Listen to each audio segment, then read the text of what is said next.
नमस्कार दोस्तों, मैं डॉक्टर रविंद्र सावरकर हेलो वेदांता ये हमारी फेसबुक लाइव सीरीज में फिर से एक बार आपका स्वागत करता हूं। दोस्तों 14 नवंबर ये दिन चिल्ड्रंस डे के साथ साथ वर्ल्ड डायबिटीज डे के रूप में भी जाना जाता है। आज इंडिया में 7.5 करोड़ डायबिटीज के पेशेंट हैं और ये नंबर 2040 तक 12 करोड़ तक बढ़ सकता है। और एक्सपर्ट का मानना तो ये भी है कि इंडिया में लगभग 50% लोगों का डायबिटीज अभी भी अनडायग्नोस्ड है, मतलब कि ये नंबर और भी बड़ा हो सकता है। इंडिया में इतना ज्यादा डायबिटीज का प्रिवेलेंस होने के बावजूद लोगों में डायबिटीज के बारे में जागरूकता काफी कम है और इसी कम जागरूकता की वजह से लोगों में कुछ रॉन्ग बिहेवियर पाए जाते हैं डायबिटीज को लेकर, जो कि होता है कि पहले तो पेशेंट एक्सेप्ट ही नहीं करते कि उन्हें डायबिटीज है। दूसरा ये कि पेशेंट एक्सेप्ट करते हैं लेकिन उनको एलोपैथिक मेडिसिन से कुछ खास प्रॉब्लम होता है तो वो सुनी सुनाई ट्रीटमेंट को फॉलो करने लग जाते हैं।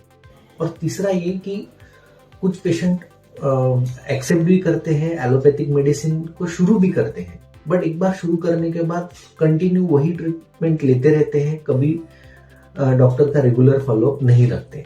तो ये तीनों जो प्रॉब्लम्स है इन वजह से उनकी शुगर लेवल हमेशा हाई लेवल पे रहती है और उनमें कॉम्प्लिकेशंस होने के चांसेस बहुत ज्यादा बढ़ जाते हैं। ये जो डायबिटीज की बीमारी है वो शरीर के किसी भी अंग को अफेक्ट कर सकती है, बट हम आज जो 4 मोस्ट कॉमन कॉम्प्लिकेशंस होते हैं उनके बारे में जानेंगे। तो वो होते हैं diabetic retinopathy, diabetic nephropathy, diabetic neuropathy और डायबिटिक कार्डियोमायोपैथी। ये चारों जो कॉम्प्लिकेशंस है वो माइक्रो एंजियोपैथी होती है, मतलब कि उनमें जो ऑर्गन में एकदम बारीक ब्लड वेसल्स होती है वो डैमेज होती है और उस वजह से ऑर्गन का जो फंक्शन है वो हैम्पर होने लगता है। तो जो डायबिटिक रेटिनोपैथी है वो हमारे आंख का जो पर्दा है उसमें वो डैमेज होने लगता है और उस वजह से पेशेंट को धुंधला दिखना, इमेज डिस्टॉर्टेड दिखना, ऐसे सिम्टम्स आते हैं। और अगर ये अनट्रीटेड रहे तो सिम्टम बढ़ते हुए पेशेंट को अल्टीमेटली ब्लाइंडनेस भी हो सकता है। दूसरा होता है डायबिटिक नेफ्रोपैथी। डायबिटिक नेफ्रोपैथी में किडनी फंक्शन हैम्पर होता है, उसमें भी माइक्रो एंजियोपैथी चेंजेस होते हैं। डायबिटिक नेफ्रोपैथी में शुरुआती लेवल में कोई भी सिम्टम नहीं आते और जब किडनी फंक्शन काफी ज्यादा लेवल पे हैम्पर हो जाता है उसके बाद पेशेंट को यूरिन कम होना, शरीर में सूजन आना, बीपी बढ़ना, सांस फूलना, थकावट महसूस होना या लगातार हिचकी आना, ऐसे सिम्टम्स आते हैं। जो डायबिटिक न्यूरोपैथी होती है वो जो हमारे नर्व्स होते हैं उनकी प्रॉब्लम होती है। तो हमारे जो नर्व्स हैं उनको हम जो हमारे घर में वायर्स होते हैं उनकी तरह समझ सकते हैं।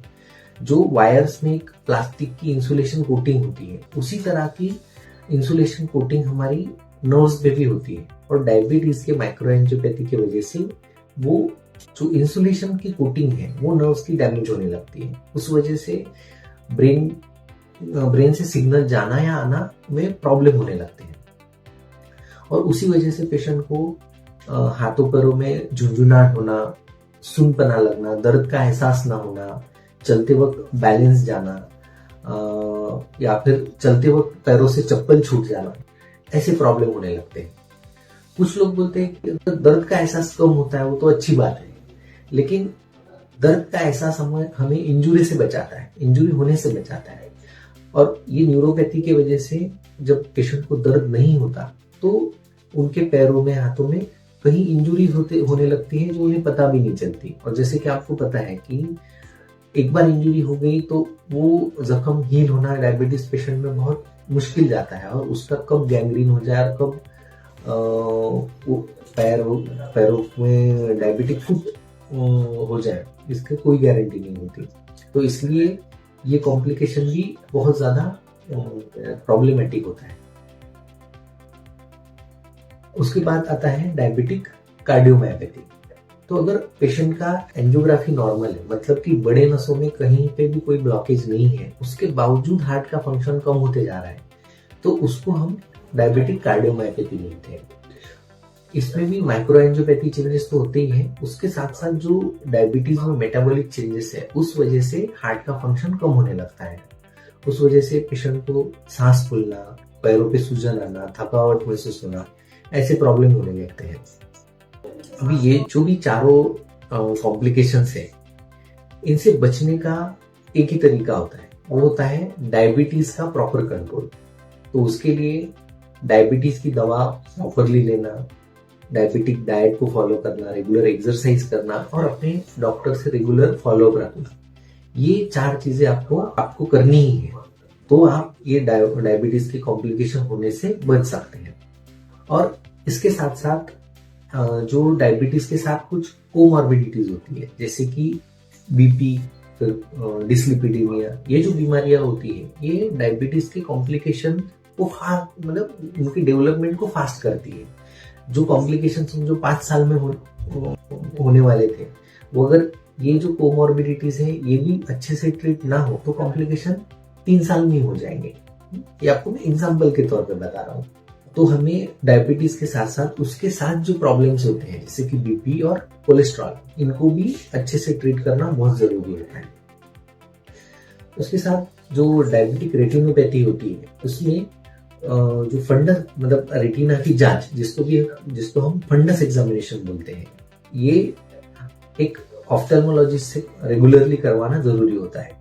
जो टाइप 1 डायबिटीज होता है उसमें जब पेशेंट का डायग्नोसिस होता है तब, और अगर रेटिना नॉर्मल आता है तो हर 5 साल में फंडस एग्जामिनेशन होना चाहिए। और वही टाइप 2 डायबिटीज में जब डायग्नोसिस होता है तब, और उसके बाद 1 या 2 साल में एक बार फंडस एग्जामिनेशन होना चाहिए।